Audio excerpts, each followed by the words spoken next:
De retour de mission, des gendarmes du Val d'Oise sont intrigués par un véhicule suspect. Une Renault grise, dangereusement arrêtée le long d'une voie rapide. Porte passager ouverte. Je décide de contrôler le véhicule et ses occupants. Je mets le gyrophare. À l'approche des gendarmes, un homme remonte précipitamment dans la voiture qui prend la fuite. Là, on part en course-poursuite direction Sarcelles. Les gendarmes ignorent tout de l'identité des fugitifs.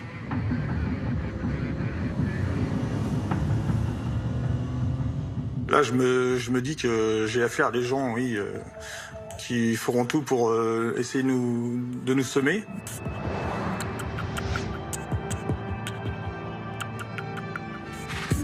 On poursuit le véhicule jusqu'à un rond-point où se trouve l'église chaldéenne en direction de Sarcelles. Là, on fait 2 fois le tour. Ils savent pas où ils vont. Je vois le passager qui oriente par des gestes la direction à prendre. 400 mètres plus loin, un feu rouge bloque la circulation. La voiture des fugitifs est immobilisée. Donc là, on descend du véhicule pour essayer d'interpeller au moins le conducteur. Ah, c'est tendu, ouais. Au moment où on arrive dessus, malheureusement, le feu repasse au vert. Et j'ai juste le temps d'essayer de saisir son bras. Ma main heurte sa tête, ce qui fait lui retirer sa casquette et ses lunettes. Sur le coup, je l'ai pas reconnu. Les fugitifs redémarrent en direction de Sarcelles. Après 6 km de course-poursuite, leur voiture pénètre dans le parking souterrain d'un centre commercial. Je suis arrivé au souterrain, j'ai mis mon véhicule en travers pour bloquer l'issue.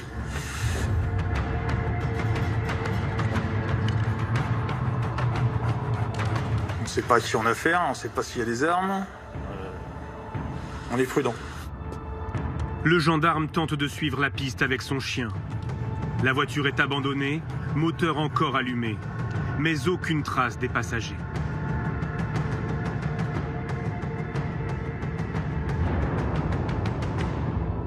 Il faut attendre le soir et l'identification par la vidéosurveillance pour que le gendarme comprenne qu'il a failli arrêter par hasard le fugitif le plus célèbre de France.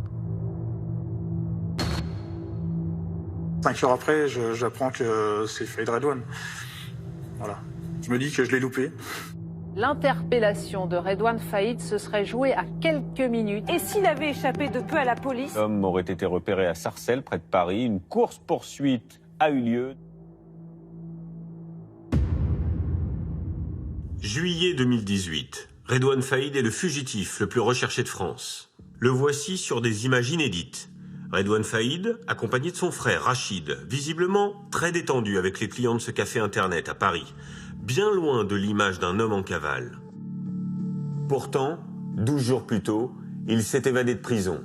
Une exfiltration spectaculaire en hélicoptère. Ma réaction, c'est comment c'est possible qu'il s'évade encore, justement.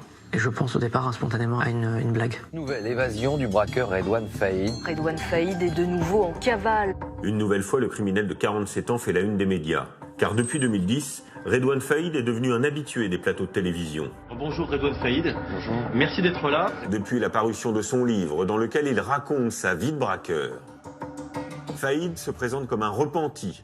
On va tourner la page, et puis maintenant c'est mieux comme ça. Jusqu'à l'attaque ratée d'un fourgon blindé et la mort de la policière municipale Aurélie Fouquet. Soupçonné d'être l'organisateur du braquage, Redouane Faïd retourne en prison. Il s'évade une première fois en 2013. Ils nous disent, faites pas les cow-boys, ça sert à rien pour 1 400 €, ça c'est pas la peine, quoi.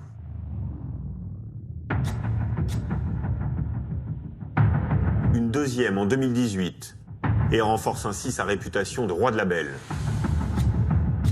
Vous laissez femme et enfants et c'est parti pour 3 mois intenses. Comment les autorités ont-elles traqué le fugitif?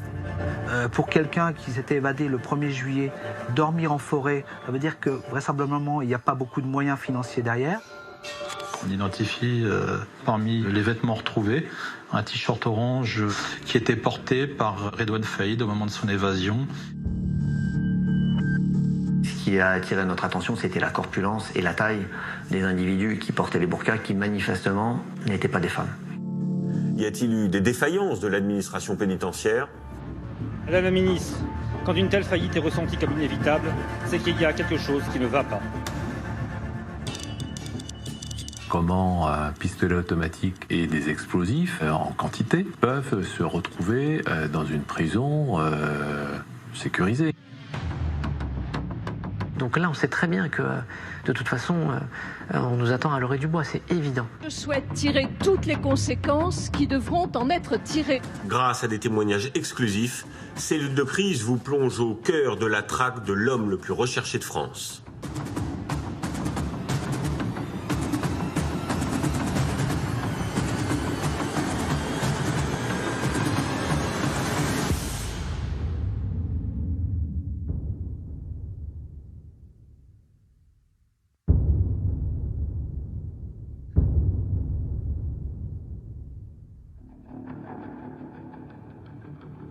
Au cœur de l'hiver 2012, l'administration pénitentiaire organise en urgence le transfert de Redouane Faïd.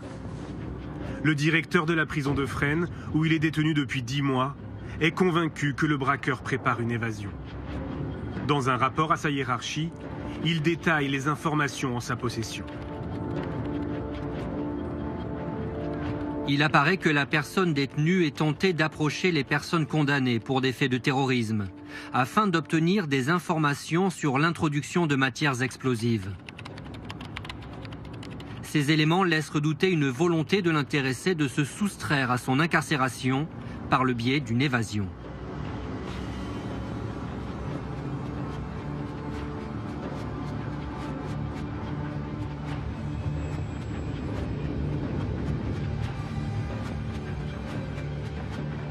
Les autorités choisissent de transférer Redouane Faïd à la prison de l'Île-Sequedin. Un établissement ouvert en 2005 et réputé sécurisé.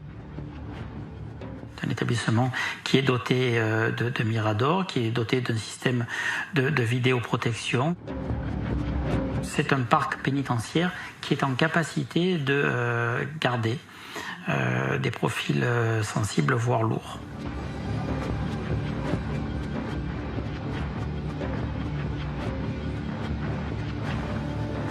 Redouane Faïd est classé détenu particulièrement signalé, un DPS en jargon pénitentiaire.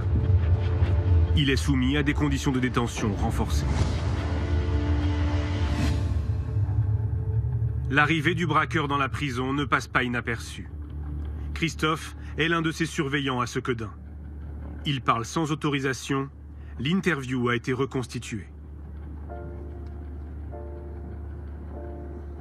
Quand un détenu médiatique comme ça arrive sur un bâtiment, comme c'était un gros profil, le plus gros profil qu'on avait, tout le monde allait vers lui. J'ai observé d'ailleurs que tous les autres détenus de Sequedin étaient à ses pieds. Ils étaient sous l'influence de Faïd. Après seulement 1 mois, les surveillants s'alarment. Redouane Faïd prend de l'ascendant sur ses codétenus. Le 25 décembre 2012, un collègue de Christophe rédige une note dans le cahier électronique de liaison. Un logiciel qui recense toutes les observations faites sur les détenus.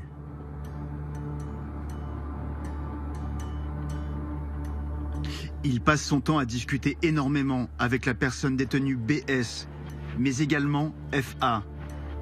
Ces derniers pourraient être sous son influence pour un éventuel mouvement ou autre au sein du bâtiment B, à surveiller de très près. Malgré cette alerte, progressivement, la tension des surveillants se relâche. Alain Gégaud est alors directeur régional de l'administration pénitentiaire, en charge notamment de la prison de Sequedin. Faïd Redouane va être extrêmement respectueux avec le personnel, il va faire en sorte de se faire oublier, il n'y aura pas d'incident avec un délinquant comme celui-là. Au départ, c'est sûr que quand il arrive, on est tous un peu à l'affût. Après, au fur et à mesure des mois qui passent, on voit rien et la routine s'installe. Après, peut-être qu'on est un petit peu moins vigilant sur certains points sécuritaires.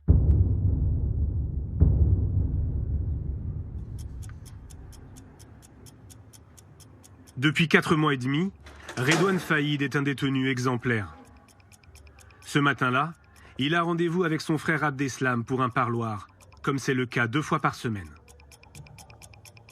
À la main, son sac de linge sale qu'il doit remettre à son frère. En dépit de son statut de détenu signalé, Redouane Faïd n'est soumis à aucune palpation de sécurité en sortant de sa cellule. Il descend au parloir, situé au rez-de-chaussée de la prison, près de la cour extérieure.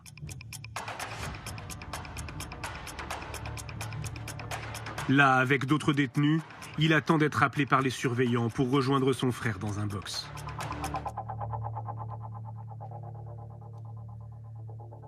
Gérard Carré attend lui aussi pour un parloir. J'étais à côté de Faïd Redouane et je ne le connaissais pas. À un moment donné, il s'est retourné, il s'est mis à genoux et il a commencé à défaire des affaires de son sac. Là, moi, je pensais qu'il avait oublié sa carte d'identité. Alors, je le regardais et il m'a regardé d'un œil noir. J'ai compris que c'était pas le moment de lui donner un coup de main. Donc, j'ai regardé autre part. Redouane Faïd sort un pistolet de son sac de linge.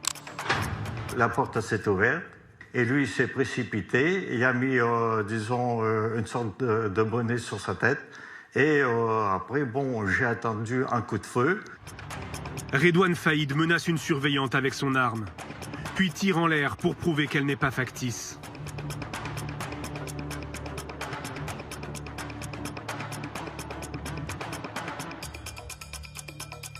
Du côté famille, Isabelle attend dans un box pour une visite. Tout d'un coup, j'entends il est armé, c'est une prise d'otage. Voilà, donc là, je me dis oui, enfin, qu'est-ce qui se passe enfin, voilà. Et puis, j'ai vu passer une personne avec une arme sur la tente d'une autre personne.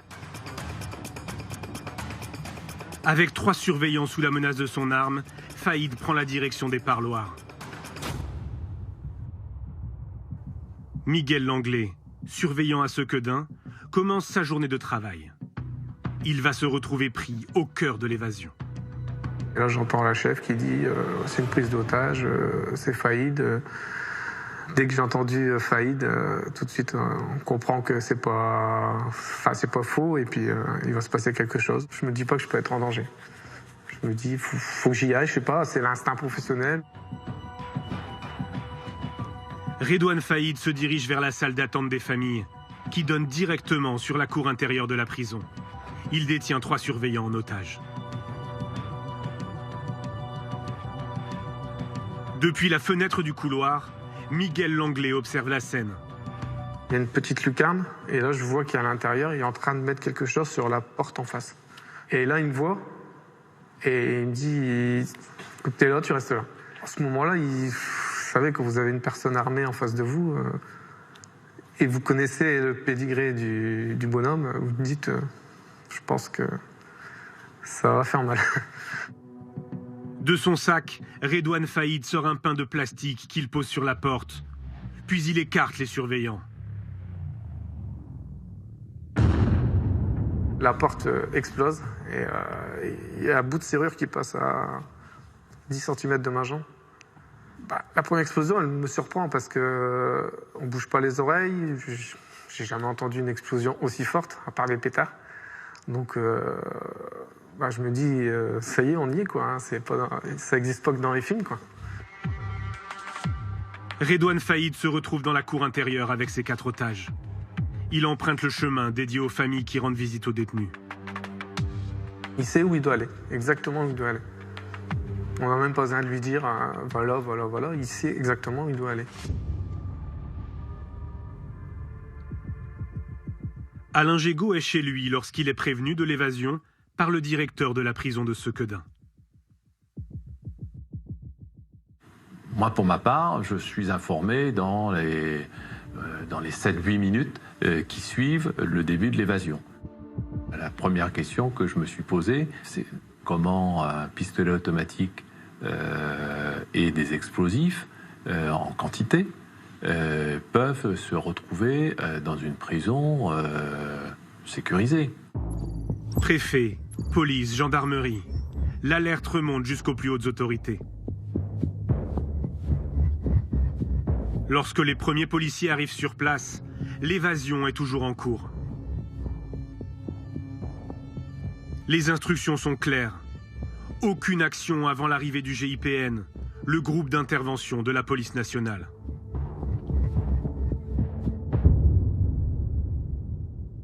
À l'intérieur de la prison, toujours muni de ses pains d'explosifs, Faïd fait sauter une deuxième porte.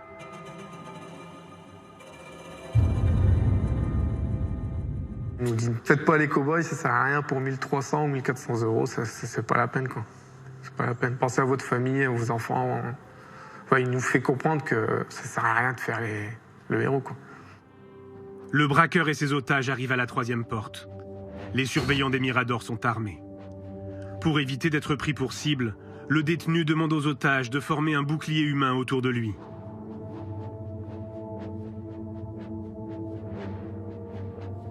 Le pire, on l'imagine toujours dans ces moments-là, mais après, oui, dans ma tête, c'est pourvu qu'il y arrive, pourvu que ça se passe bien, pourvu qu'il n'y ait pas un collègue qui fasse n'importe quoi, pourvu qu'il sorte.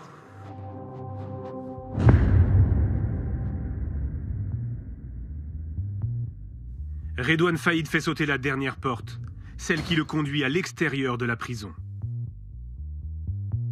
24 minutes se sont écoulées depuis le début de la prise d'otage.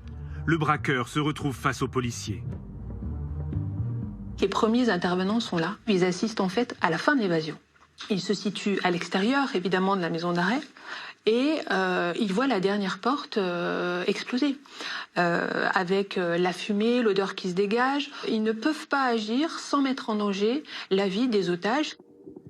La numéro 2 de la PJ lilloise est accablée. Ce sont ces équipes qui ont arrêté Faïd en juin 2011. Quand on apprend l'évasion de Faïd Redouane, l'équipe est quelque part en rage. Parce que c'est quand même un camouflet pour la puissance publique qu'un homme de cette dangerosité s'évade d'une prison. Le braqueur et ses otages longent la prison en courant sur 500 mètres, jusqu'à un pont situé sous l'autoroute. Là, un complice attend Faïd dans une voiture.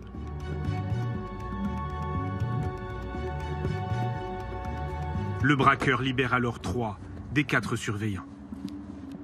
Il m'a dit, toi tu viens avec moi dans la voiture. Alors pourquoi moi, je sais pas. Dans ces moments-là, on dit pas oui, on dit pas non, on n'a pas le choix. Miguel Langlais se retrouve à l'arrière de la voiture avec Redouane Faïd. Le véhicule s'engouffre sur l'autoroute, direction Paris. J'ai eu peur, ouais. Oui, je me souviens très bien d'avoir eu peur. Ouais.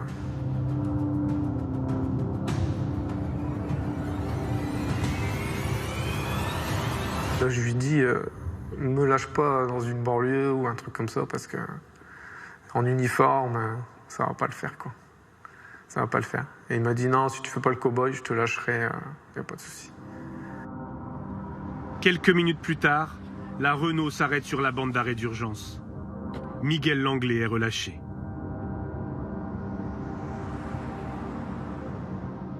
Ah là, tout s'effondre. On pense à tout, on pleure. Hein, là, on est soulagé, mais tout se ressasse, quoi. Tout revient, et puis on s'effondre. On pense aux enfants, on pense à tout, quoi. Là, c'est dur. Hein.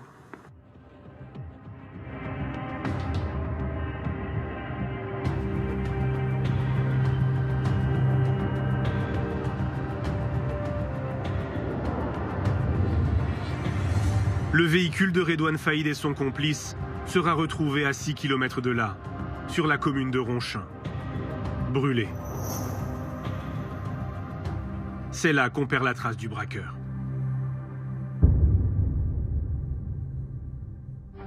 Mais tout d'abord donc cette évasion spectaculaire ce matin, un détenu issu du grand banditisme. Le braqueur Redouane Faïd s'est enfui de la prison en utilisant des explosifs et en prenant 5 personnes en otage.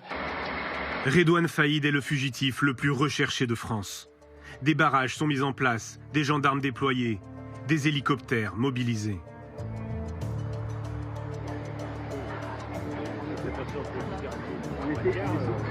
On a encore quelques espoirs de récupérer dans les minutes ou dans les heures qui suivent, c'est une course contre la montre, le fugitif.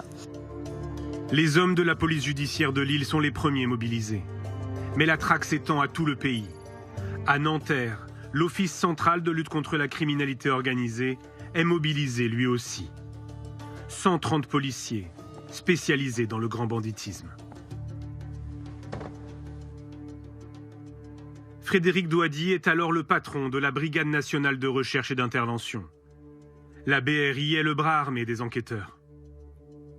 Dans les premières heures, il peut se trouver dans un gîte à 10 minutes de la maison d'arrêt de Sequedin, comme avoir pris un avion à Bruxelles et être parti à l'autre bout du monde. Les policiers s'intéressent à tous les membres de son entourage qui ont la capacité de l'aider pour une évasion et une cavale.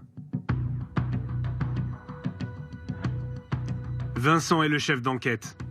Il souhaite préserver son anonymat pour son travail de terrain. On va fonctionner par système de cercle. D'abord, l'environnement proche, famille, femme, enfant, puis la famille, puis les cercles professionnels ou criminels. Ce qu'on travaille évidemment dans ce genre de cas, c'est les parloirs. Et c'est la raison pour laquelle, dès la matinée, sont placés en garde à vue les 2 individus qui avaient des parloirs réguliers avec Faïd Redouane, un de ses frères aînés, Abdeslam, et un de ses neveux. La piste familiale ne donne rien. Abdeslam Faïd, le frère de Redouane qui l'attendait au parloir, est rapidement mis hors de cause. Des centaines de policiers sont à l'heure qu'il est aux trousses de Redouane Faïd depuis son... Cette traque a une particularité qui change la donne. Elle est suivie en direct par les médias. L'homme désormais le plus recherché de France laisse derrière lui... Cette notoriété le dessert un peu en fin de compte, parce qu'à ce moment-là, d'une enquête normale, vous passez à une enquête extraordinaire. Donc derrière, vous aurez, je dirais, tous des services de police qui vont être mobilisés qu'à ça, et certainement en nombre supérieur à ce qui aurait été si ça n'avait pas été Redouane Faïd. Donc sa priorité, ça va être de rester dissimulé, ça va être de passer sous les écrans radars.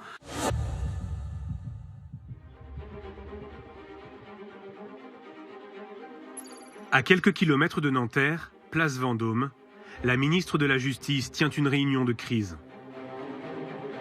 Henri Masse, le numéro 1 de l'administration pénitentiaire, a été convoqué en urgence par Christiane Taubira. Elle est comme tout ministre dont un des services a été pris en défaut par un événement brutalité, par une crise, si vous voulez. Donc elle nous demande de lui fournir des éléments d'explication. Qui autour de lui a pu l'aider? Il y a quels sont ses antécédents? Donc quel est son niveau de dangerosité? Bon, pour les forces de police et de gendarmerie, quelle est sa détermination? Où est-ce qu'il a pu aller? Pour Christiane Taubira, l'évasion de Redouane Faïd tombe mal. La ministre de la Justice planche depuis plusieurs mois sur une vaste réforme pénale qui défend des peines alternatives à la prison. Ses détracteurs l'accusent de laxisme et l'évasion à coups d'explosifs d'un détenu comme Faïd leur donne du grain à moudre. Et puis elle décide d'aller à Lille, ce que nous faisons immédiatement ensemble.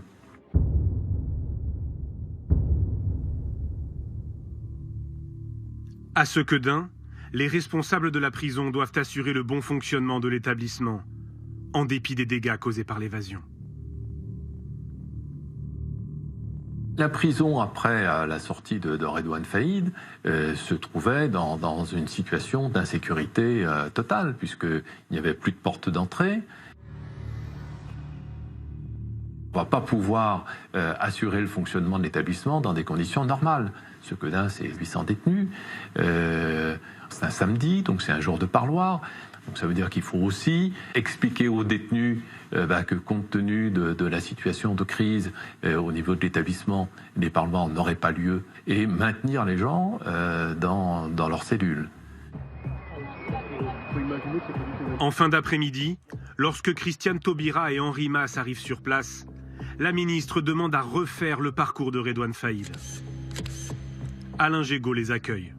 Quand Christiane Taubira arrive à Sequedin, elle est quand même d'humeur assez désagréable, mais ça peut tout à fait se comprendre. Et donc demande à comprendre ce qui s'était passé et le pourquoi du comment. Ça me confirme ce que je sais, c'est-à-dire que si vous voulez, quand on fait sauter des portes de sortie d'établissement pénitentiaire avec des explosifs, c'est exceptionnel, enfin, c'est quelque chose d'une intensité inconnue. Dans la foulée, une réunion est improvisée entre les syndicats du personnel et la ministre de la Justice. L'ambiance est électrique.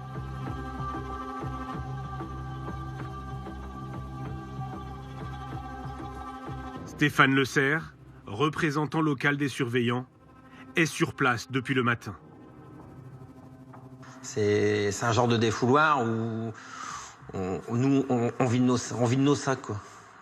On lui dit que c'était prévisible parce qu'on avait alerté à plusieurs reprises l'administration par des courriers, par des tracts, de vive voix. Et on avait toujours dit que la maison d'arrêt de Sequedin, les parloirs, c'était une zone sensible. Prise à partie par les syndicats, Christiane Taubira menace de quitter la salle. La réunion est forcément dans un climat de tension, puisque nous venons de vivre ensemble tous un moment extrêmement dur, et surtout les personnels eux-mêmes. Alors, ils sont partie prenante dans cette affaire exceptionnelle. Donc on prend acte de ce qui vient de passer, et on partage avec eux la difficulté de ce qu'on vit, avec une tension évidente. Les syndicats de surveillants organisent des blocages dans tout le pays. L'évasion mine le terrain de la réforme voulue par la ministre. Elle va devoir lancer en priorité un plan de sécurisation des prisons.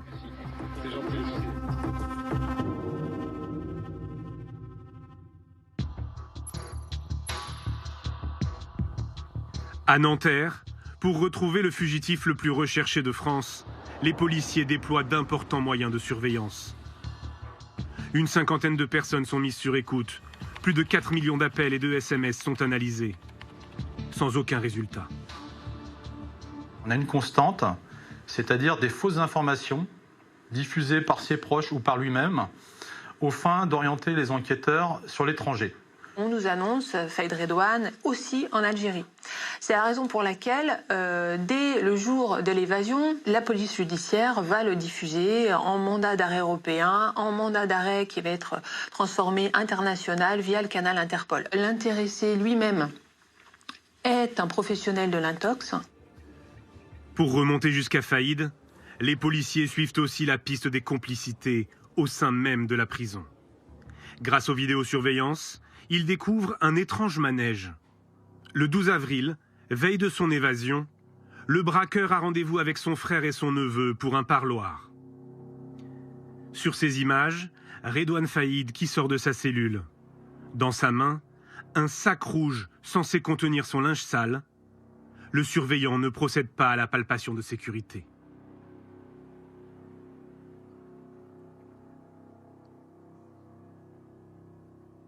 Faïd salue des détenus, puis entre dans le local d'entretien dont l'accès lui est normalement interdit.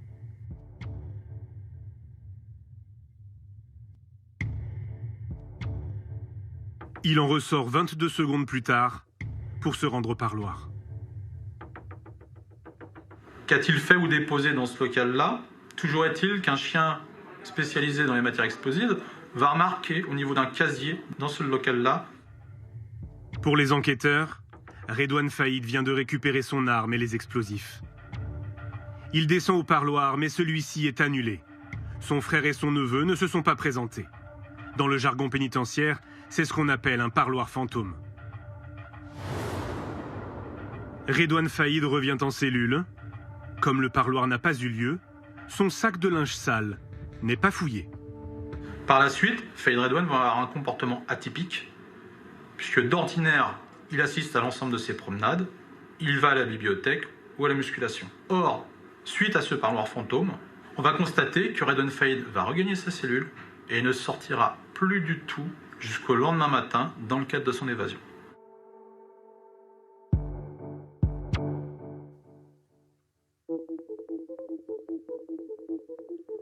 Les policiers placent en garde à vue le surveillant présent ce matin-là.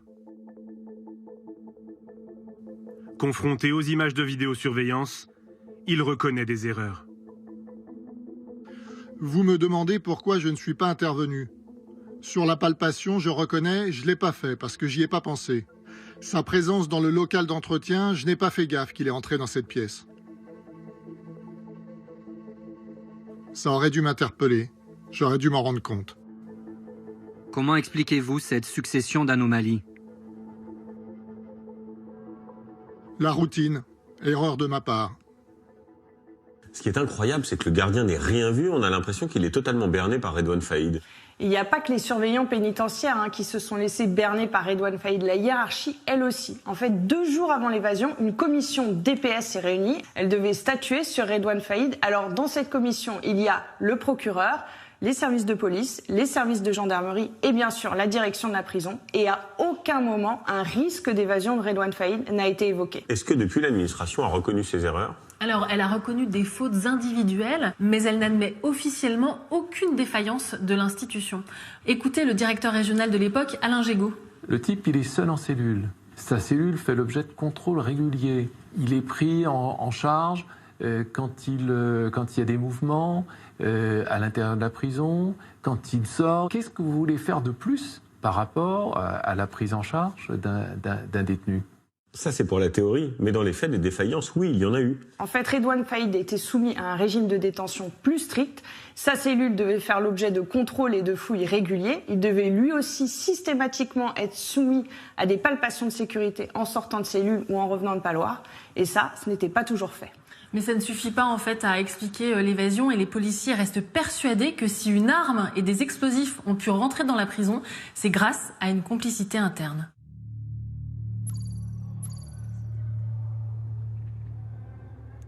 À la maison d'arrêt de Sequedin, l'enquête se poursuit pour identifier les complices qui ont pu faire entrer l'arme et les explosifs. Quasi tout le monde se soupçonne. Tout le monde se demande si... Enfin voilà, on se pose plein de questions à savoir qui, comment, pourquoi. C'était une ambiance, oui, glauque. Difficile à vivre. Les policiers suspectent un autre surveillant. Selon certains détenus, il serait connu pour faire entrer toutes sortes d'objets illégaux dans l'établissement. Il est placé en garde à vue.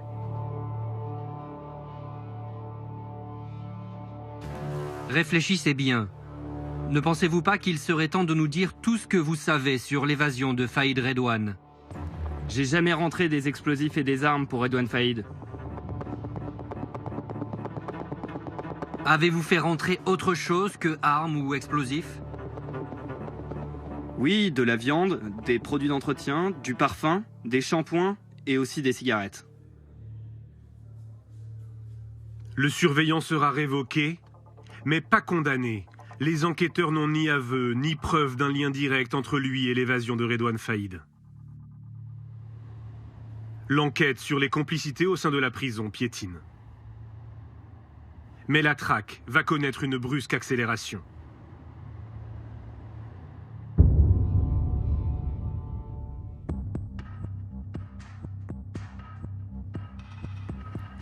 « 40 jours après l'évasion, les policiers reçoivent une information d'un de leurs indiques.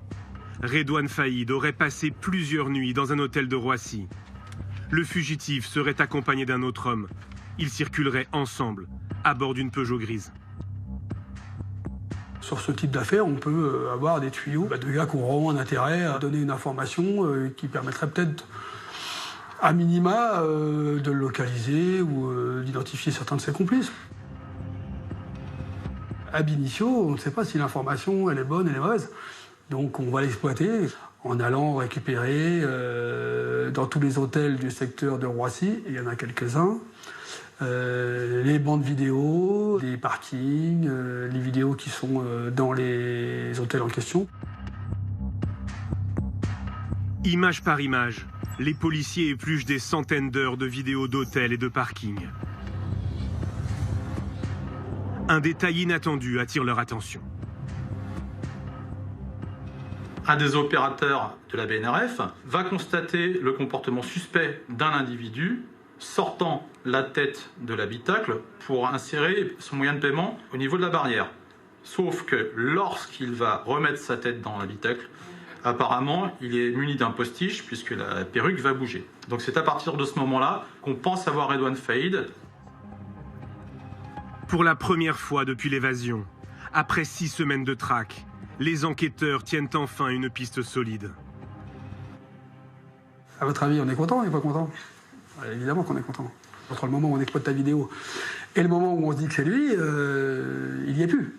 D'accord? Il n'est plus à l'hôtel, hein. Il ne nous attend pas, pieds et poings liés, en se demandant pourquoi on met autant de temps à venir le chercher. Donc, ça veut dire qu'on a, oui, on avance, on a un fil à tirer.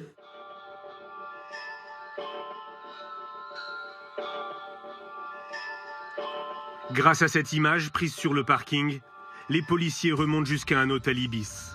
30 enquêteurs sont mobilisés pour éplucher à nouveau les vidéosurveillances de l'établissement.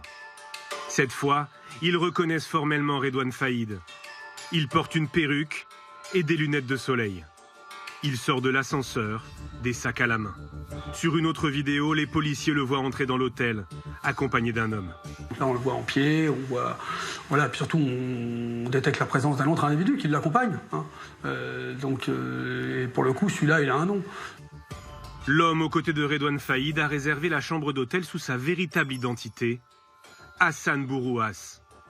Âgé de 29 ans, il est connu des services de police pour vol et port d'armes, mais n'a jamais été incarcéré. Il a le profil parfait pour Redouane Faïd. C'est quelqu'un qui ne laisse pas de traces. On n'arrivera pas à lui remonter de ligne téléphonique. Et d'ailleurs, c'est une commande de Redouane Faïd pour avoir ce type d'individu à ses côtés. C'est un loup solitaire. Les critères demandés par Redouane Faïd, c'était quelqu'un qui n'allait pas lui amener la police, quelqu'un qui n'était pas recherché. Lorsque les policiers identifient Faïd, les 2 hommes ont déjà quitté les lieux. Pour retrouver leurs traces, les enquêteurs sollicitent les groupes hôteliers dans toute la France. Ont-ils une réservation au nom d'Hassan Bourouas? Le 28 mai, la confirmation tombe. Un dénommé Bourouas occupe une chambre dans un motel de Ponto-Combo, en Seine-et-Marne. La réservation, elle est en cours, par contre. Donc il faut tout de suite se projeter sur le terrain pour aller vérifier et surtout valider cette réservation et confirmer que dans cet hôtel, il y a premièrement Bourouas et surtout Redouane Faïd.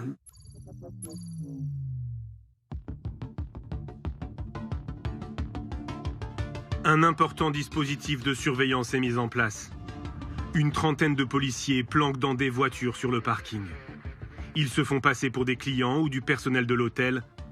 Ils guettent le retour de Redouane Faïd et d'Hassan Bourouas. À 22h40, les 2 hommes regagnent leur chambre. Leur présence sur place est confirmée par des policiers en civil. Voilà, on est suffisamment bien placé pour confirmer que c'est bien lui qui utilise cette chambre et avec son homme de confiance. Et donc une fois qu'il est dans la chambre d'hôtel, il y est. Donc il ne ressortira pas. La BRI nationale demande des renforts au PJ de Versailles et de Lille. Une centaine de policiers est sur place. Légalement, la police ne peut pénétrer dans un appartement avant 6h du matin. Mais dans les affaires de grand banditisme ou de terrorisme, les juges autorisent des assauts au milieu de la nuit. Le feu vert tombe par email à minuit 45.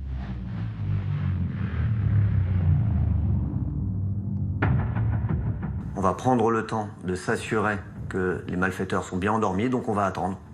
Tant pis, on ronge notre frein, mais on attend pour être certain que l'opération se déroulera dans les meilleures conditions. Faïd et Bourouas occupent la chambre numéro 38. Elle est au premier étage, à l'entrée de la coursive. Une équipe de la BRI se met en position. Pour ne pas donner l'alerte, aucun client n'a été évacué. Toutes les sorties de l'hôtel sont bloquées. On va encercler l'immeuble pour permettre ensuite à la colonne d'intervention de venir se positionner. Mais au préalable, on a évité tout risque de fuite. Donc, quand on est appelé sur ce genre d'événement, on a forcément une petite appréhension. C'est one shot, hein. C'est pas, on n'a pas droit à un coup d'essai et puis on ne peut pas se reprendre si jamais on a loupé. Non, il faut être sûr notre coup, quoi. Après 46 jours de traque, la BRI donne l'assaut. La progression est annoncée par la colonne, qu'elle monte dans les escaliers, qu'elle s'approche de la porte, qu'elle va pénétrer dans les lieux. Bon, évidemment, il y a le top interpellation qui est annoncé au moment où la porte est ouverte.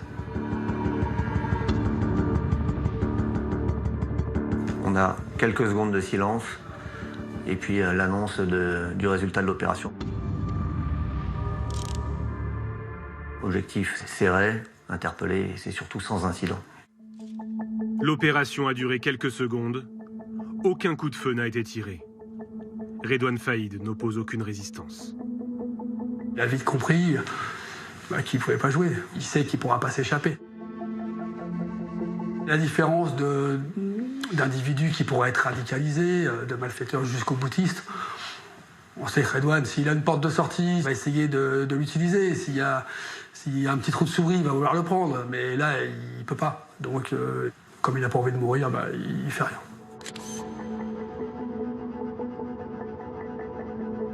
Il est groggy et puis il sait qu'il est fait, il a les menottes dans le dos et voilà, il monte dans la voiture et il va pas dire un mot jusqu'à de notre bureau. C'est l'info du jour, l'arrestation de Redouane Faïd. La cavale est terminée pour l'ennemi public numéro 1. Interpellé dans la chambre d'un hôtel, Redouane Faïd qui était grimé puisqu'il portait une perruque et une barbe. Sous très haute surveillance, Redouane Faïd est transféré au palais de justice de Lille. Face au juge, il ne livrera jamais le nom de ses complices. Interpellé avec lui, Hassan Bourouas sera condamné pour transport d'armes. De son côté, l'administration pénitentiaire va tenter de tirer des leçons de cette évasion.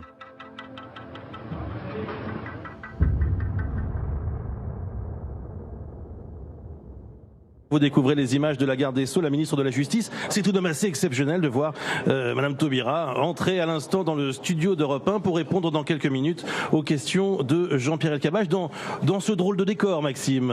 Pendant 6 jours, Christiane Taubira ne s'exprime pas publiquement sur l'arrestation. Puis elle choisit la prison même où Redouane Faïd est incarcéré pour une interview exclusive sur son nouveau plan de sécurisation des prisons. Xavier Yvon. Depuis Robert Badinter en 1976 à Fresnes, aucun ministre de la Justice n'avait accepté de faire une émission en direct d'une prison. Vous lancez, Christiane Taubira, un plan pour renforcer la sécurité dans les prisons. 33 millions d'euros seront consacrés à de nouvelles technologies de surveillance. Est-ce qu'une nouvelle évasion de Redouane Faïd, qui est ici à Fleury-Mérogis et qui écoute peut-être s'il a une radio, ou d'autres détenus, deviendra impossible? Je ne fonctionne pas aux faits divers et je n'établis pas un plan de sécurité de 33 millions d'euros sur la base de l'évasion d'un individu. Et ce plan gouvernemental annoncé, on l'a vu, à grand renfort de communication, qu'est-ce qu'il va changer? Eh bien, plusieurs dizaines de millions d'euros vont être investis pour empêcher que des objets rentrent illégalement en prison. Ce sont par exemple des portiques, comme on peut en voir dans les aéroports, ou bien des filets pour empêcher que des objets soient projetés par-dessus les murs. Et c'est efficace? Apparemment non, puisqu'à Condé-sur-Sarthe, il y a quelques semaines, la compagne d'un détenu a fait entrer illégalement un couteau en céramique avec lequel 2 surveillants ont été agressés. Ce plan, il vient aussi renforcer les mesures de sécurité encadrant les DPS, les détenus particulièrement signalés. En fait, l'évasion de Faïd a révélé des pratiques très différentes en fonction des établissements. Donc un nouveau texte va venir harmoniser et renforcer ces mesures de sécurité. Bien, on imagine qu'avec toutes ces mesures, ce plan, ces millions qui sont investis, une évasion de Redouane Faïd est désormais impossible. En théorie, oui, et pourtant, il va y parvenir en organisant lui-même sa propre exfiltration.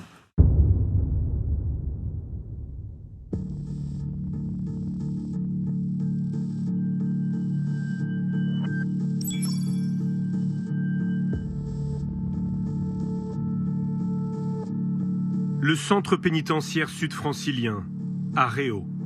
C'est dans cette prison récente, réputée parmi les plus sûres de France, qu'est incarcéré Faïd depuis le 21 novembre 2017.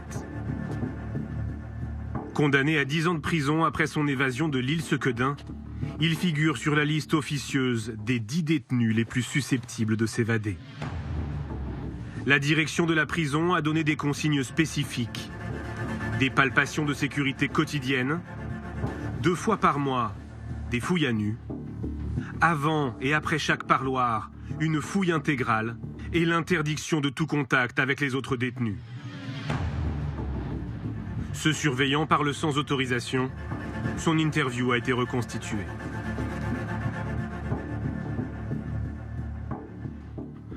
Quand il allait au téléphone, tout son secteur était bloqué. C'était le seul détenu que j'ai vu en France pour qui on bloquait même le personnel. On le bloque, on bloque tout le monde. Il passe avec 2 surveillants et un gradé du quartier d'isolement, comme une star. Il est starifié. Tout le monde le regarde. C'est-à-dire que pour lui, la prison ne tourne plus pendant 20 à 30 minutes. Mais ces mesures ne vont pas suffire.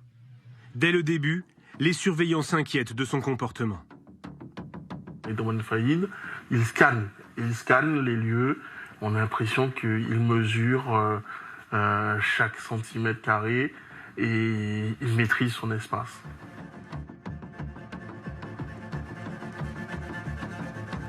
Faïd, c'est lui qui nous observait en fait.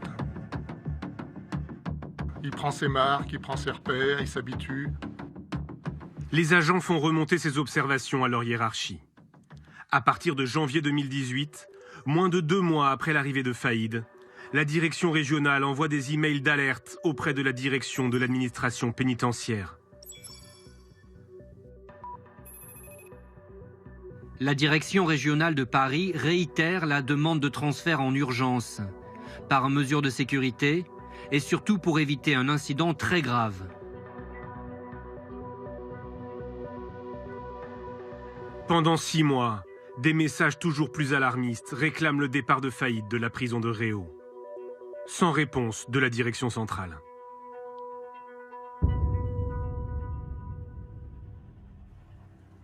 En février 2018, les surveillants de Réau soufflent. Le braqueur est jugé en appel à Paris pour l'attaque ratée d'un fourgon blindé dans laquelle la policière municipale Aurélie Fouquet a été tuée. Le temps du procès, Faïd est transféré à Fleury-Mérogis. À l'issue de ce procès, des peines seront prononcées à l'identique, peut-être plus. Voilà. Après, nous, ce que nous aurions souhaité sont des aveux, mais je pense que nous ne les obtiendrons pas. Redouane Faïd est condamné à 25 ans de prison pour association de malfaiteurs. Il se pourvoit en cassation.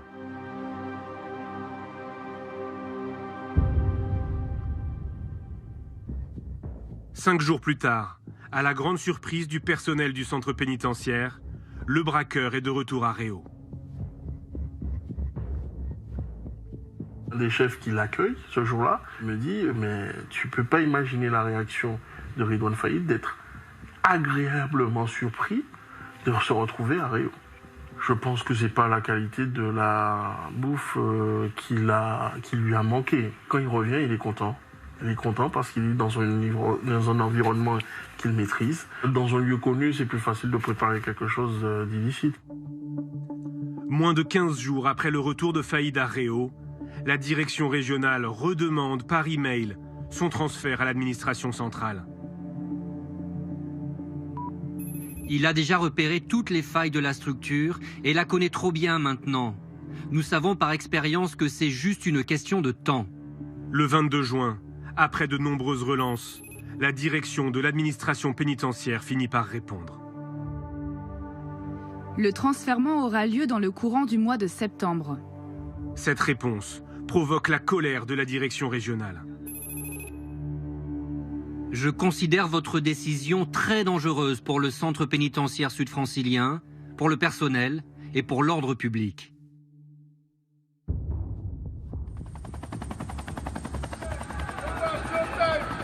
Le 1er juillet 2018, 9 jours après cet email, Redouane Faïd s'évade une deuxième fois.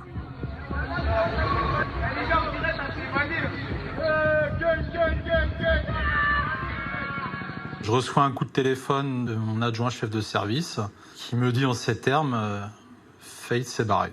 La spectaculaire évasion. L'évasion du braqueur Redouane Faïd. Je reçois un SMS sur un des téléphones qui me dit Redouane Faïd s'est évadé.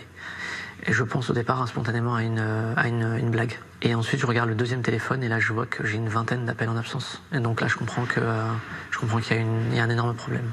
Redouane Faïd s'est enfui de la prison de Réau à bord d'un hélicoptère. C'est un petit peu l'incrédulité quand même qui m'envahit. Parce que c'est un détenu particulièrement surveillé. Les questions sur son évasion sont nombreuses. Ma réaction, c'est comment c'est possible qu'il s'évade encore, justement. Et d'un autre côté, alors qu'on est condamné à 25 ans de réclusion criminelle, comment ne pas envisager la suite de sa vie qu'au travers d'une évasion? Redouane Faïd est de nouveau en cavale.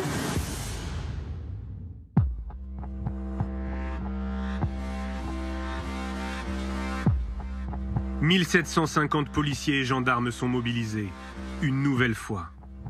Mais les opérations de contrôle ne donnent rien. Aux côtés de la PJ de Versailles, l'Office central de lutte contre la criminalité organisée repart sur les traces du fugitif que ses équipes avaient interpellé 5 ans plus tôt. Le 1er juillet, c'est un dimanche, veille de grand départ en vacances. C'est quelque part une des périodes les plus délicates de l'année, tout simplement. Si ce n'est qu'en police judiciaire, on a une capacité à mobiliser très rapidement des gens. Rapidement, on a toute la brigade qui est dépêchée sur place, tous les enquêteurs qui sont disponibles, qui d'initiative vont aller travailler. Au bas mot, on est entre 80 et 100 enquêteurs de police judiciaire qui rapidement sont envoyés, dépêchés sur les différentes scènes de crime. Et voilà, c'est reparti. Donc, direction le service, vous laissez femmes et enfants, et c'est parti pour 3 mois intenses. Place Vendôme, le cabinet de la ministre Nicole Belloubet est submergé par de fausses rumeurs. Youssef Badr, le porte-parole du ministère, doit les désamorcer. J'ai des médias qui m'appellent pour me dire il s'est évadé avec plusieurs détenus, et donc il serait pas parti seul, avec d'autres DPS et tout ça. Donc du coup, j'essaie de vérifier ces éléments-là, en fait, au départ.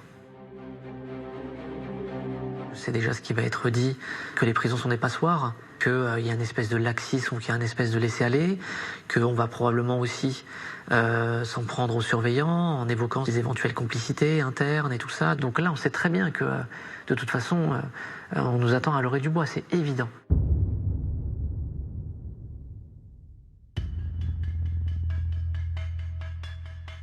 En fin d'après-midi, le 1er juillet, la ministre se rend à Réau.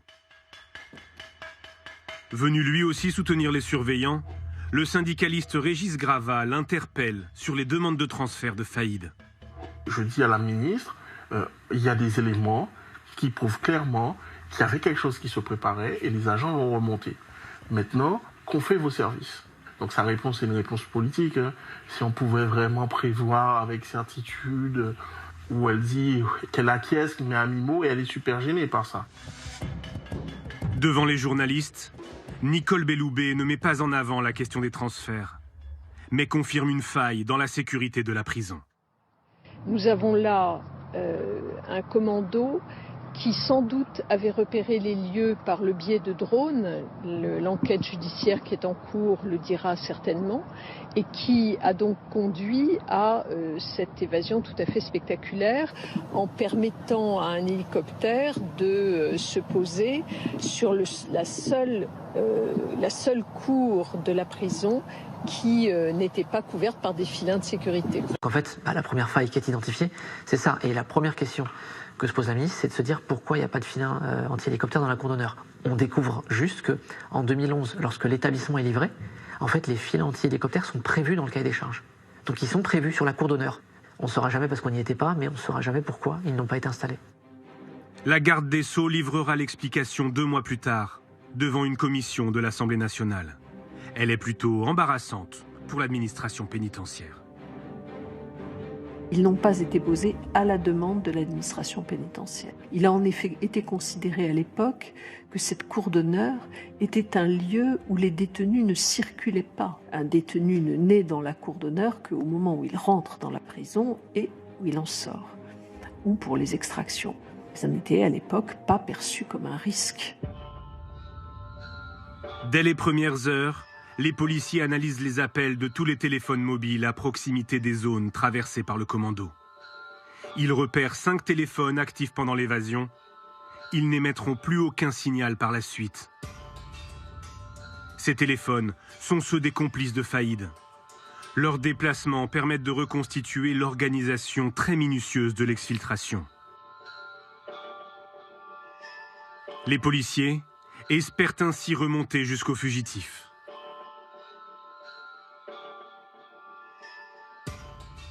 Dès 8h30, le 1er juillet, une Renault Mégane noire se déplace sur la N104 en Seine-et-Marne.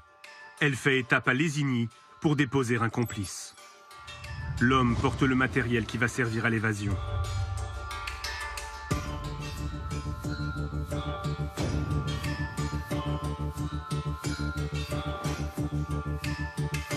La voiture dépose ensuite les 2 autres complices près de l'aérodrome de Lognes. Se présentant comme un père et son fils, les 2 hommes prétendent venir pour un vol d'initiation. Ils insistent pour voler en Alouette, un vieil appareil capable de transporter 4 passagers, en plus du pilote.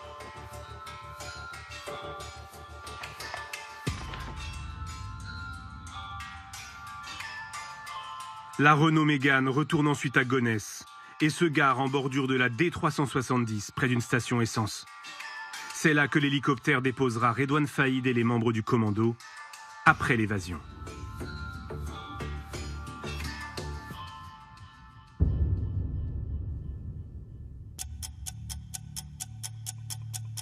Au même moment, à la prison de Réau, Redouane Faïd est conduit au parloir, escorté par 2 surveillants.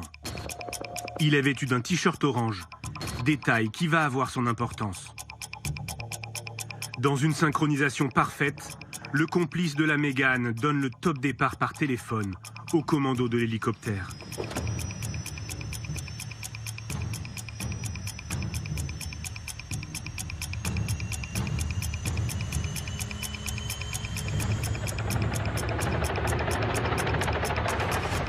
L'appareil détourné se pose à Lésigny.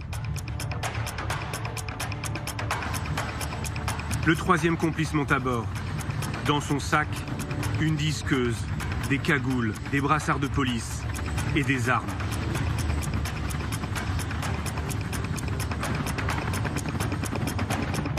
Le commando est au complet.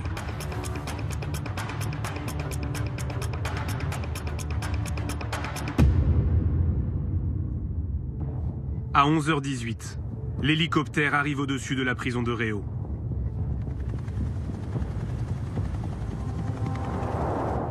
Les comptes rendus des surveillants permettent de reconstituer ce qui s'est passé minute par minute.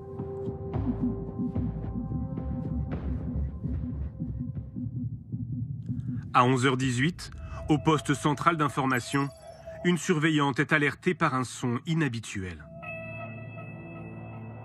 J'ai entendu le bruit assourdissant, semblable à celui d'un hélicoptère venant du haut. Un premier individu est descendu du côté droit. Il était vêtu d'une combinaison foncée noire. Un second individu est descendu du côté gauche.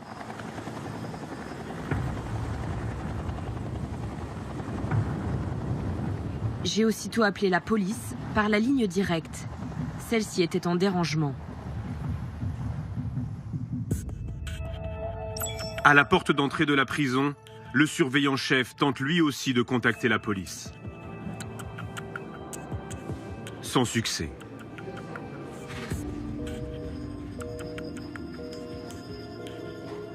Un de ces hommes finit par utiliser son portable pour joindre le commissariat le plus proche. À mon grand étonnement, on nous a dit « c'est une blague ». Au bout du téléphone, un policier demande aux surveillants de décliner leur identité, leur adresse, leur fonction. Devant tant de questions, nous nous sommes énervés. Nous lui avons demandé de nous prendre au sérieux et de nous envoyer des renforts tout de suite. Il nous a dit de nous calmer car il suivait la procédure et nous a reposé les mêmes questions.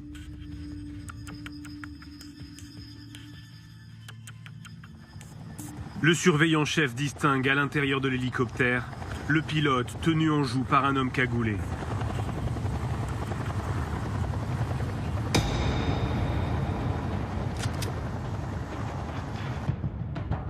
Les 2 autres membres du commando entrent dans la prison en découpant une porte réservée aux forces d'intervention.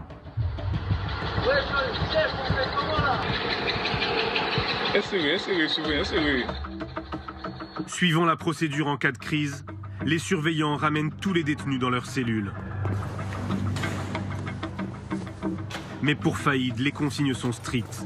Il ne doit croiser personne lors de ses déplacements. Donc on est sur le point de bloquer tous les mouvements et de sortir Faïd, et c'est à ce moment-là que le commando arrive. Ça s'est joué à peut-être une petite minute, quoi. Mais vraiment à peu de choses près, parce qu'on avait déjà évacué tout le parloir sauf lui. Le surveillant resté au parloir se retrouve nez à nez avec un membre du commando.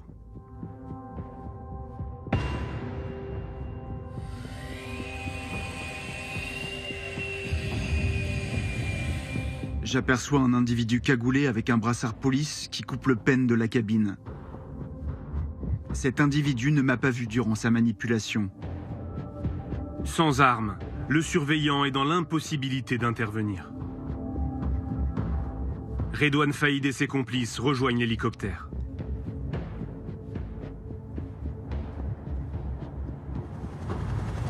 À 11h28, ils quittent la prison. L'exfiltration a duré moins de 10 minutes.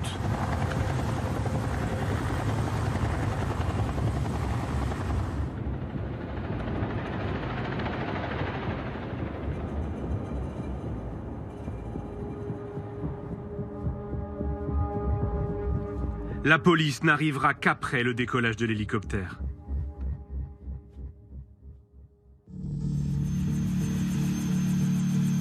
Dans sa fuite, le commando multiplie les manœuvres pour brouiller les pistes. Après une 50aine de kilomètres de vol, l'hélicoptère se pose à Gonesse. Les fugitifs mettent le feu à l'appareil. Le pilote les voit prendre la fuite à bord de la Mégane. Ils se rendent ensuite dans le parking souterrain d'un centre commercial, en bordure de l'autoroute A1. À 11h49, les complices incendient la voiture.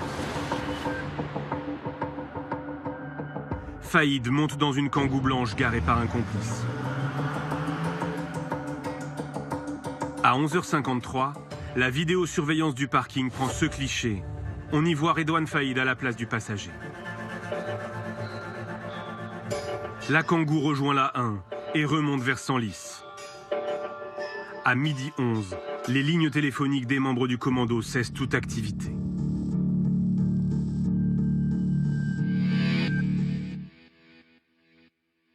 Le premier réflexe, c'est de se dire qu'on a affaire à des malfaiteurs d'envergure, à des gens, pour le coup, dont c'est le métier, qui n'en sont pas à leur coup d'essai, qui sont peut-être entraînés, qui ont même pu répéter cette opération. On n'est pas face à des amateurs. Les enquêteurs décortiquent ce qu'ils appellent les scènes de crime. L'hélicoptère retrouvé à Gonesse en partie brûlé. La Mégane utilisée comme voiture relais et abandonnée par le commando dans le centre commercial, elle aussi calcinée.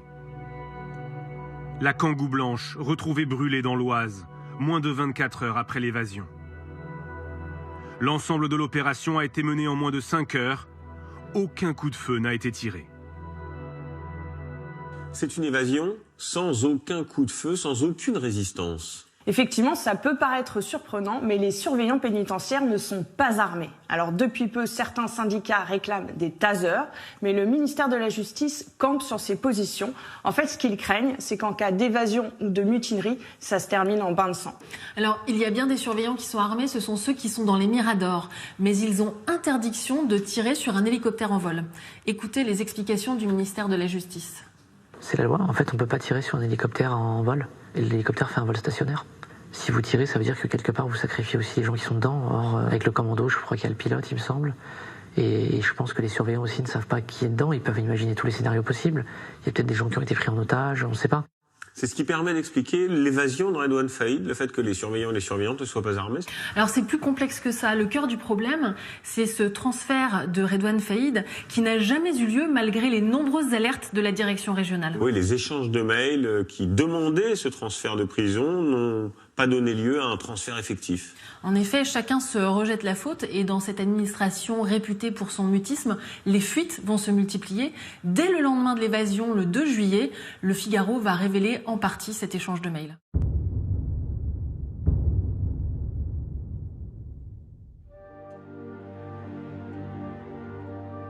Dans ces mails, les services pénitentiaires avaient demandé son transfèrement rapide au vu de sa menace sérieuse de passage à l'acte.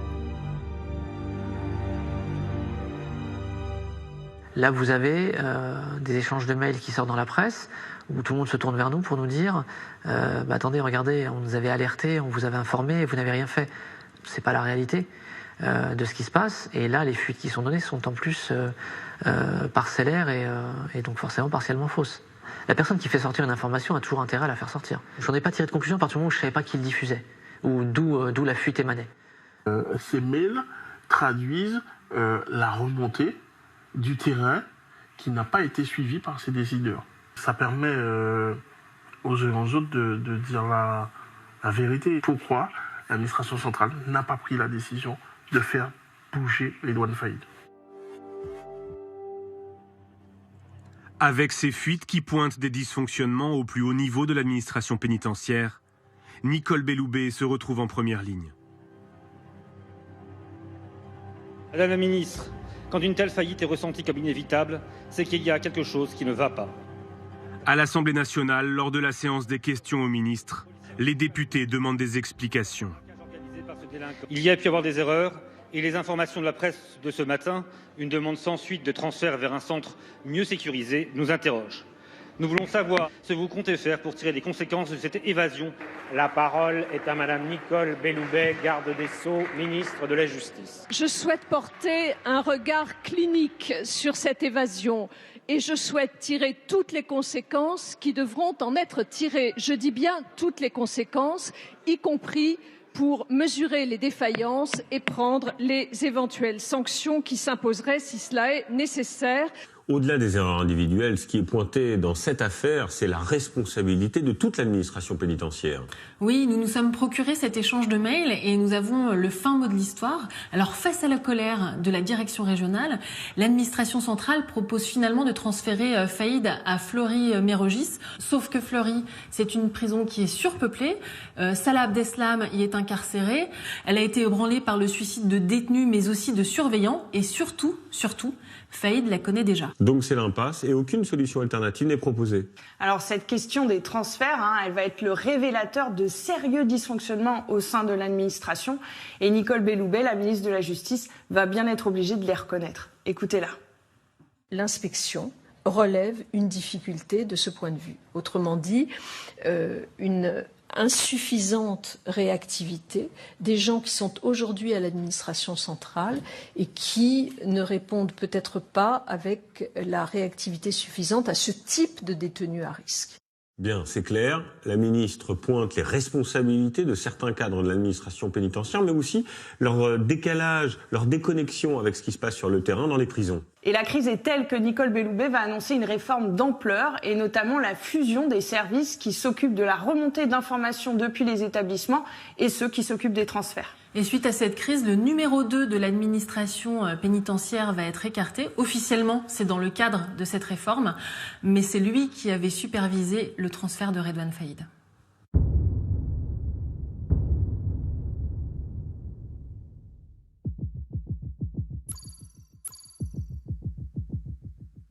Pendant que le ministère de la Justice fait face à la polémique, à Nanterre, le numéro 2 de la police judiciaire se plie à l'exercice d'une conférence de presse.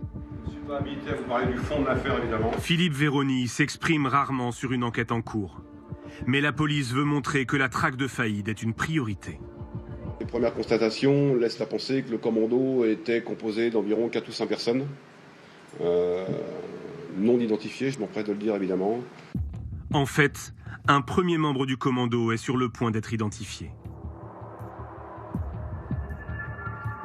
Rapidement, les enquêteurs abandonnent la piste de complicité dans le grand banditisme. Selon eux, le fugitif Faïd attire trop la lumière. Dans les jours qui vont suivre, ça va être la piste familiale qui va se décider concernant Redouane Faïd. Il n'y a pas de bandits ou de malfaiteurs qui ont voulu s'associer à son projet d'évasion, parce qu'ils doivent se douter qu'à côté du moment où il aura réussi à s'évader, il aura sur le dos tous les flics de France.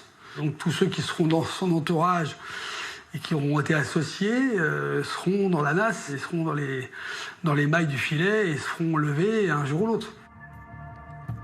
Au sein de la brigade de recherche des fugitifs, c'est le policier qui avait déjà traqué Faïd après l'évasion de 2013 qui supervise l'enquête. Nous travaillons sur toutes les archives de la police, notamment les anciennes affaires, et on essaye de ressortir l'identité de ses complices. Et on s'est aperçu que Redouane Faïd, des membres de sa famille avaient été mis en cause, notamment 2 de ses neveux. Des frères de Faïd et certains de ses neveux sont connus des services de police. Il faut tisser une toile d'araignée, essayer de s'assurer que les gens qu'on cible sont bien là. S'ils sont pas là, on est en droit de se dire qu'ils sont peut-être du coup avec Redouane. Bon, on va s'intéresser du coup à leurs proches, à proprement parler, les frères, les cousins, les oncles, les tantes, les neveux. La plupart habitent la région de Creil, dans l'Oise. Des écoutes téléphoniques sont lancées, les policiers se déploient dans la ville. Un travail de filature très délicat. Chaque cible mobilise 5 à 7 policiers. Ils savent tous qu'à un moment ou à un autre, ils risquent d'être surveillés par la police. Donc on est obligé d'engager beaucoup de fonctionnaires de façon à ce que ce ne soient pas toujours les mêmes qui soient au contact et qu'il puisse y avoir une rotation, je dirais, dans les surveillances qui vont être exercées. Les enquêteurs vont donc désormais se concentrer sur les membres de la famille de Redouane Faïd.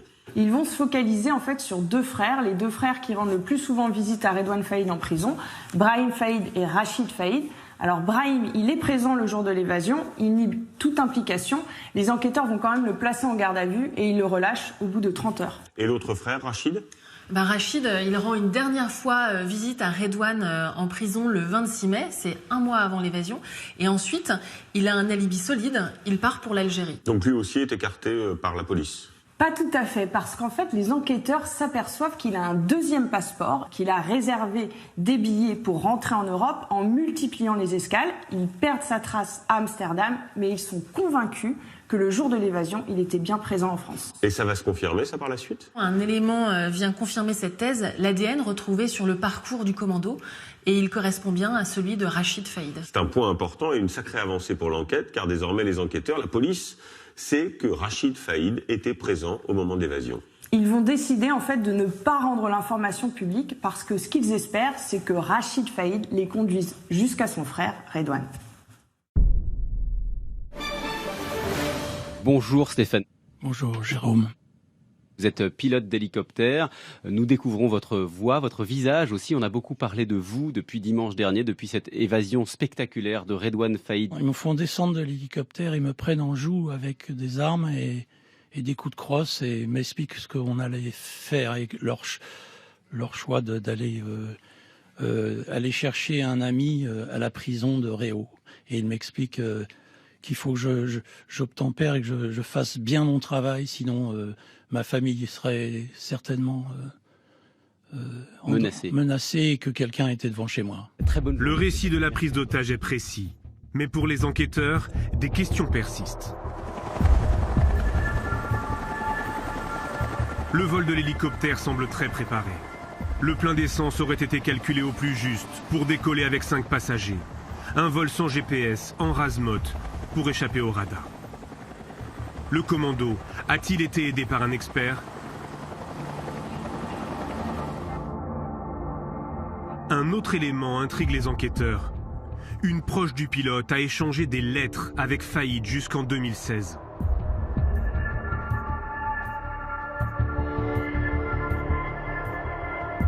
Neuf mois plus tard, le pilote et 2 de ses proches seront placés en garde à vue. Mais visiblement, aucun élément ne prouve une implication dans l'évasion. Aucune charge n'est retenue. Ils sont tous relâchés.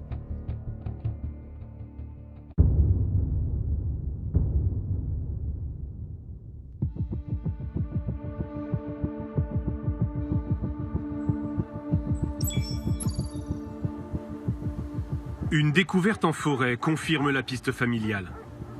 Les enquêteurs mettent la main sur du matériel utilisé par les malfaiteurs lors de l'évasion. Il a été retrouvé grâce au témoignage d'un chasseur. C'était quelqu'un qui a pour habitude de fréquenter cette forêt, qui est témoin d'un manège un peu suspect, qui voit des gens qui à l'heure à laquelle il les croise, manifestement n'ont rien à faire dans ce secteur boisé à proximité de Creil, qui va passer son chemin, qui va y retourner par la suite et qui va tomber sur des effets vestimentaires.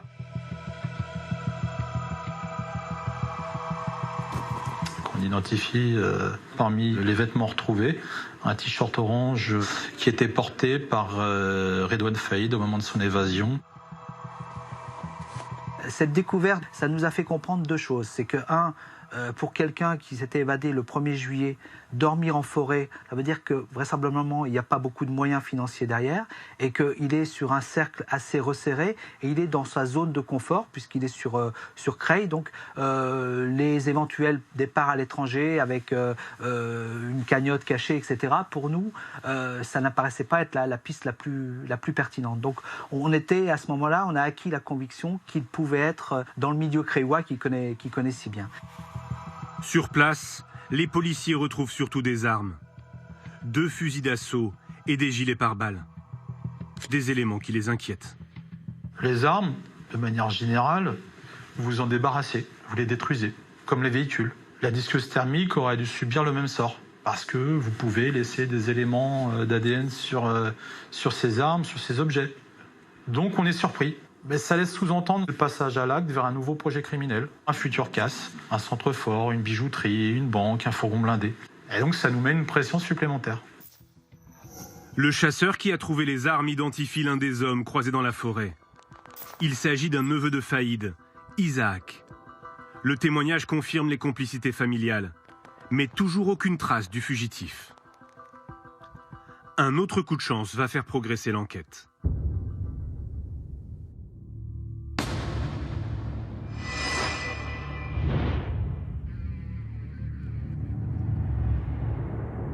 Pris en chasse par une voiture de gendarmerie après un contrôle inopiné, Faïd et un complice se réfugient dans le parking d'un centre commercial.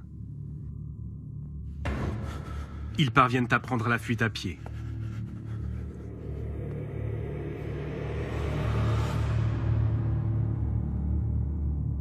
Rapidement sur place, les gendarmes de la brigade de recherche ignorent que la voiture était conduite par Redouane Faïd. Ils pensent avoir affaire à des cambrioleurs. Je vois rapidement qu'il y a à l'intérieur tout le nécessaire à commettre des cambriolages, à savoir visseuse dévisseuse, pied de biche, marteau. Je m'aperçois également qu'il y a des affaires, donc t-shirt, jeans, sales, et également brosse à dents et rasoir. Des boîtes attirent leur attention. L'une d'entre elles contient une matière blanche non identifiée, l'autre, des câbles électriques.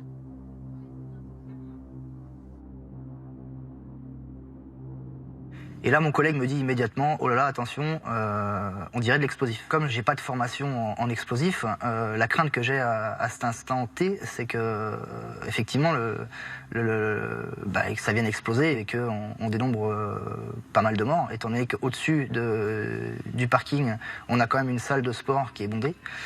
On est au mois de juillet, donc il fait relativement chaud. Donc ouais, moi ma crainte à ce moment-là, c'est effectivement que la matière se dégrade et qu'elle vienne exploser. C'est la capitaine Marie Lenéillon qui lance l'évacuation.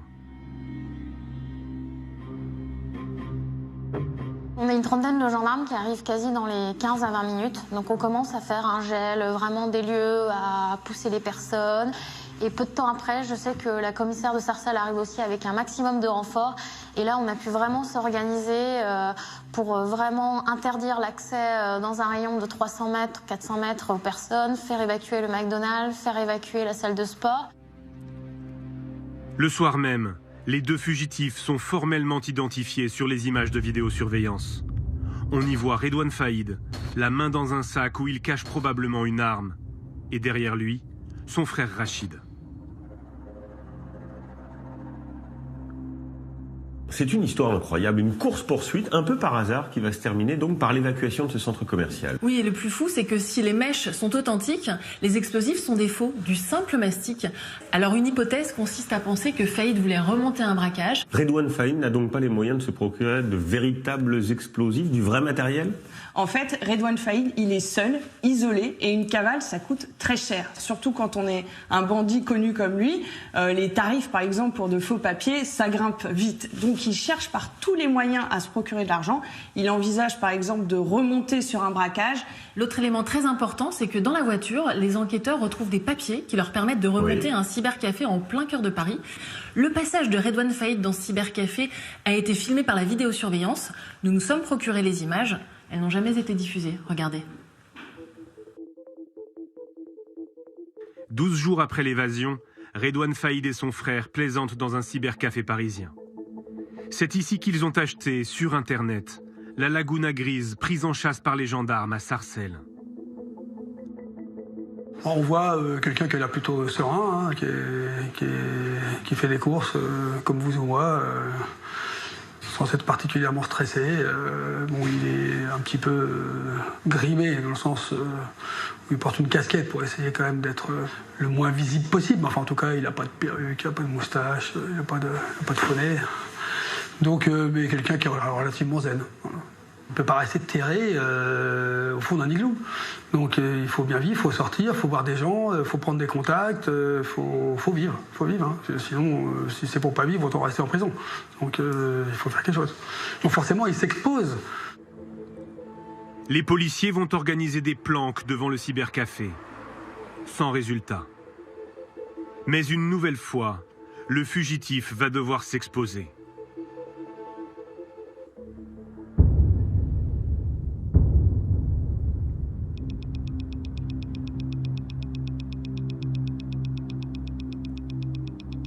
Des unités de la BRI se déploient dans la forêt de Creil. Grâce à des écoutes et des surveillances, les enquêteurs ont compris qu'un rendez-vous est organisé entre un neveu de Faïd et un réseau lié au grand banditisme. Les policiers espèrent qu'il va déboucher sur une rencontre avec Faïd, qui recherche des soutiens logistiques ou financiers. Le neveu prend son interlocuteur en selle, mais au dernier moment, le passage d'un hélicoptère éveille la méfiance des deux hommes.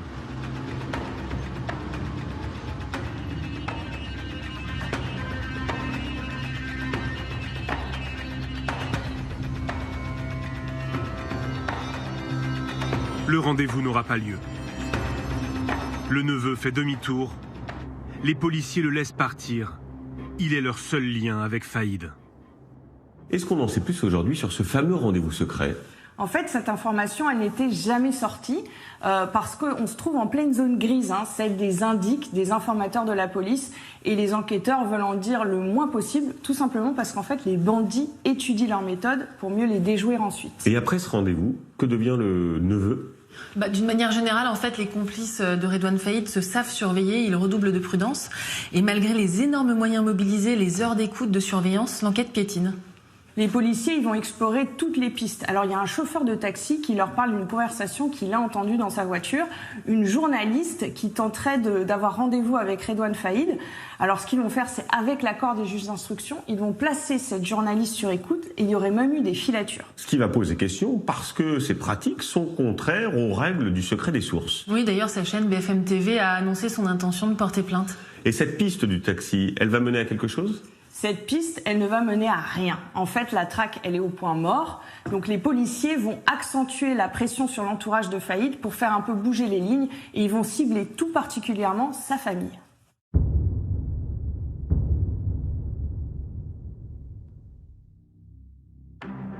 Le 5 septembre, une vague de perquisitions est lancée en Île-de-France et dans l'Oise. Les policiers cherchent à mettre la pression sur l'entourage de Faïd, dans l'espoir que l'un des proches sous surveillance commette une erreur.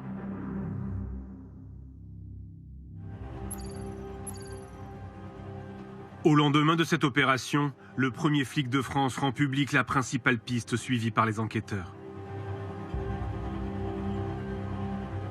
Gérard Collomb, ministre de l'Intérieur et des Relations avec les cultes, bonjour. Bonjour. Perquisition, opération de police dans l'Oise, hier dans plusieurs villes, Creil, Méru, Compiègne. On pense qu'il est effectivement réfugié dans sa proximité, dans les lieux qu'il connaît bien, où il a un certain nombre de parents, d'amis, et donc c'est là que les policiers cherchent pour pouvoir l'arrêter. La déclaration ne facilite pas le travail des policiers, qui ont déjà des difficultés à se dissimuler à Creil. C'est une petite ville, tout le monde se connaît, une petite ville dans laquelle il y a plusieurs quartiers difficiles, dans lesquels y rester longtemps est quasiment impossible. Si on reste trop longtemps dans ce genre de quartier, on est détecté, ce qui pourrait mettre à mal l'intégralité de l'enquête. À Creil, la BRI continue les planques et les filatures. Fin septembre, le changement de comportement d'un neveu de Redouane Faïd intrigue les policiers. Au gré de la surveillance d'un des membres de la famille, on s'aperçoit qu'il a des déplacements qui ne sont pas forcément très cohérents par rapport à ce qu'on peut penser de son activité quotidienne, qui consistait d'ailleurs à rester majoritairement dans sa cité. Ça va attirer notre attention et nous laisser penser que peut-être, à certains moments, il va pouvoir aller au contact de Redouane Faïd. Le téléphone du neveu leur permet de remonter jusqu'à un autre portable. C'est un téléphone qui avait une activité particulière, qui n'était allumé notamment que la nuit. Et donc les filatures engagées pour essayer d'identifier l'utilisateur de ce téléphone nous amènent à identifier un véhicule. Ce véhicule, il va nous amener à Creil et à un immeuble où on avait déjà en fait eu des informations sur la présence dans cet immeuble de manège un peu suspect.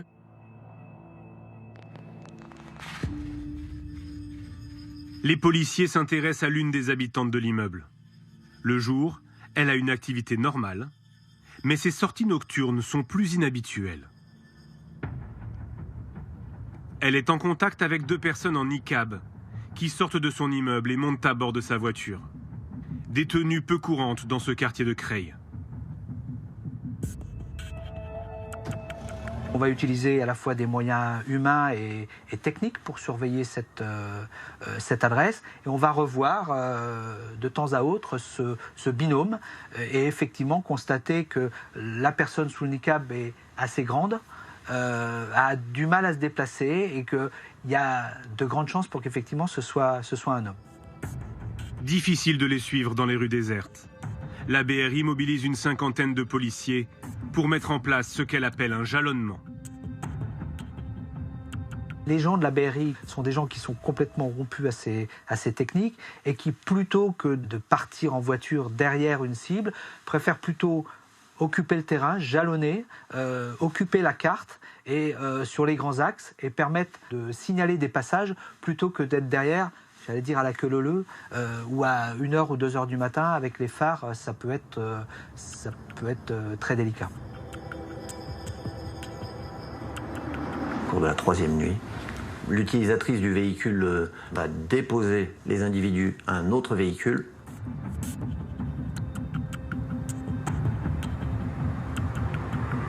Et là, les individus auront enlevé leur burqa.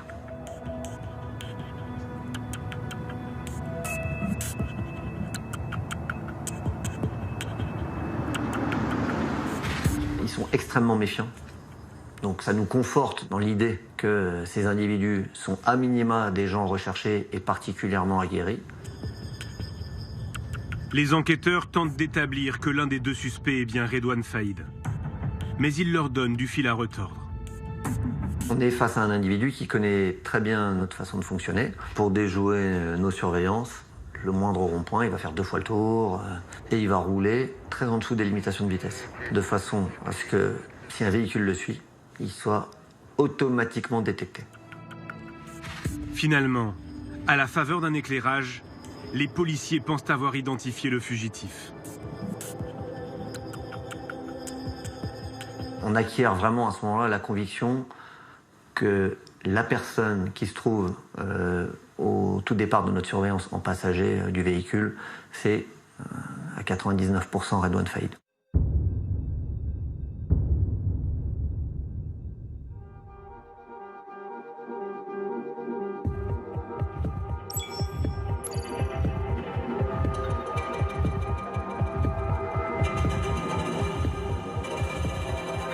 L'assaut est donné après 93 jours de traque.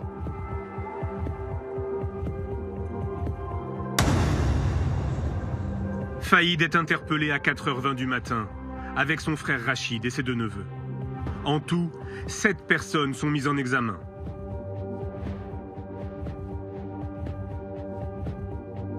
Comme en 2013 et la fin de sa première cavale, le chef d'enquête est sur les lieux. Il me reconnaît, hein, je le vois dans son visage. Il est assis menotté, mis à disposition par les groupes d'intervention. On a des armes retrouvées à proximité de lui. Il est hagard, voilà. Il sait que c'est perdu. Puis tout de suite, voilà, le naturel revient au galop et il va nous demander qui l'a balancé. Assez rapidement, il va se mettre à parler, presque à sourire, quoi. Voilà, parce qu'il sait que, je pense qu'il a déjà en tête le 3e projet. Redouane Faïd retourne en prison. Une cellule l'attend dans le centre de haute sécurité de Vendin-le-Vieil. Les mesures d'isolement sont encore renforcées. Pour cette nouvelle évasion, Faïd risque jusqu'à 20 ans de prison.